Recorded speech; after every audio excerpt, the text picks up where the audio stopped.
Yield now and be at peace with him. Thereby good will come to you. What does that mean? Yield now, give in now, surrender now. Surrender to what? To him? Who is that? Is that God? Is that your higher self?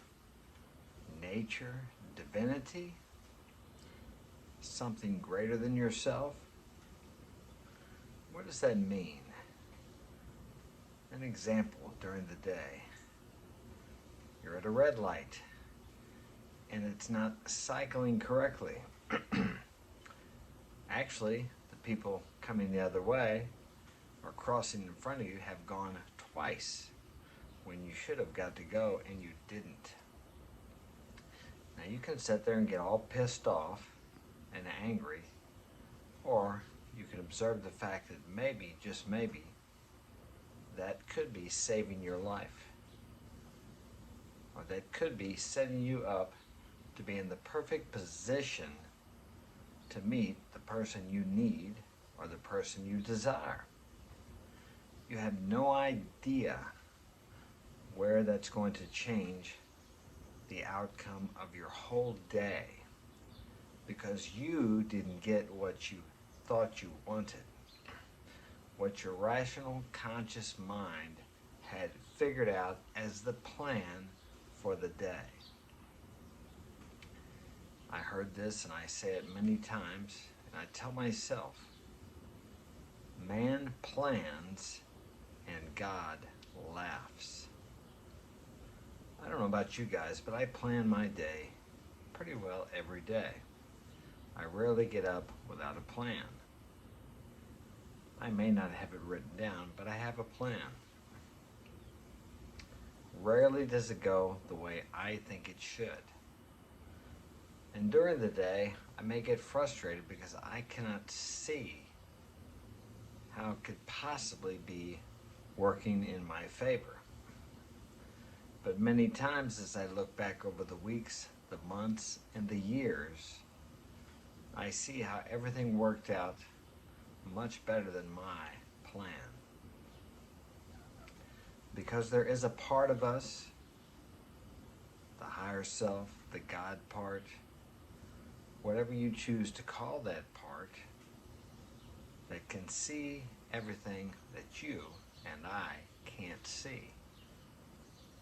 It does not have a, it doesn't have a concept of past or future, but only the present moment. But the present moment that it sees is what we call the past and the future. So it knows exactly what is best for us. So if I go back to the beginning where I said, yield now, that means to yield to the flow of life, God's flow. As I said, call it what you like. But it's when we get into self-will, when we get into frustration, anger, resentment, trying to push and prod and make things happen by our own will, by our willpower. Now it's good to have willpower, but that willpower should be directed in controlling your thoughts. It's amazing how everyone knows that every action is preceded by a thought, but yet they think they can think whatever they desire and it has no effect on their life as long as they don't take action on that. But yet thought is an action. It's an action in the spiritual world or metaphysical world. Excuse me. Thoughts are things. I'm sure you've heard that before. Thoughts are things. Images in your mind are things.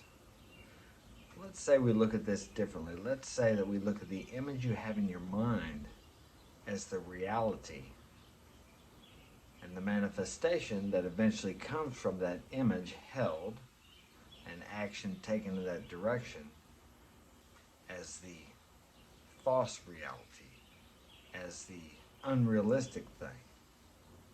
But most of us look at it the other way. We look at this out in the outer world as reality, and what's within us as only an imagination. The word imagination gets many definitions. Or people say, you have a vivid imagination. He's only imagining. You imagine too much. Daydreaming. But everything begins in the mind as a daydream or an image. Imagination should be taught in school. It is the beginning of everything. What was it Einstein said? Imagination is the preview of coming attractions. Why don't we focus more on using the images in our mind to guide and direct our lives? But what happens when we have an image, we have a plan, we have a goal, and it doesn't seem to go our way? It doesn't seem to be leading us to what we desire. That's when we have to trust that power greater than ourselves. That part of us that we don't fully understand, the subconscious part. Some people say that you should call the subconscious Lord. Others say that universal law should be called Lord. Instead of saying law, you should say Lord. Or instead of saying Lord, you should say the law. The law cannot be broken. Man's laws can be broken, but universal laws cannot be broken.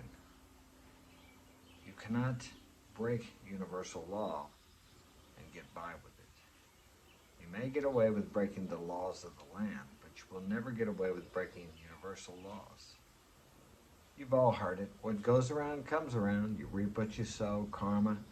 These things are true, but because they don't happen or manifest immediately in the world of what we call reality, we don't really believe it. Even though I think deep within us all we know it's true, we choose to look the other way and think, that's not going to happen.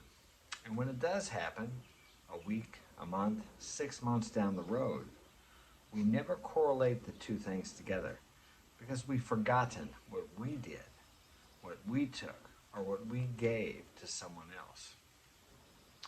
We may look at it as coincidence. Some people say coincidence is God's way of remaining anonymous. Not sure about that one. The point is, you cannot put anything out there or take anything from anyone without giving it to yourself, putting it out there for yourself, or taking it from yourself. It's the same thing. It just takes time to come back to you. So, what are you going to do today to make your life better? And how do you do that? Service to others is the same as service to yourself. I'm talking about service in all aspects of your life, not just where you work. If you can practice that principle of service in all your affairs. Let me give you an example. I was driving down the road the other day, coming out of my lane, and there was a woman walking up the street. I don't know, she was 60-something, and it was hot. And she had to cross in front of me, so I waved her to go ahead, and she looked at me and she says, "Can you give me a ride up to the gas station? It's about 3 blocks. I said, "No," I said, "I'm going the other way." So I turned and went down the street. I got about a block, and I thought, I'm not that busy. I can take her. So I turned around, took her back, took her and dropped her off at the gas station.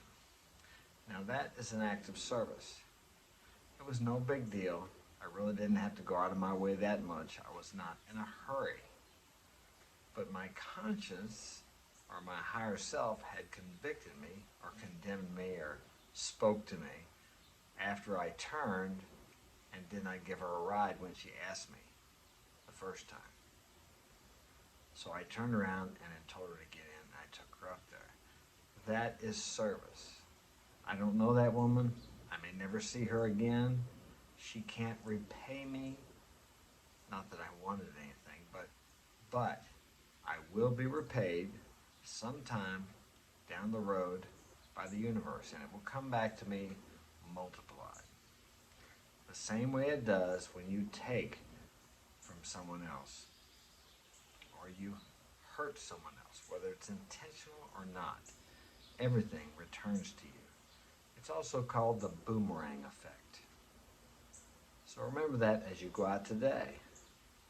What do you want coming back to you multiplied in the future? The choice is yours, as always. That's it for today. Hit that like button and subscribe if you haven't. Take care. Have a great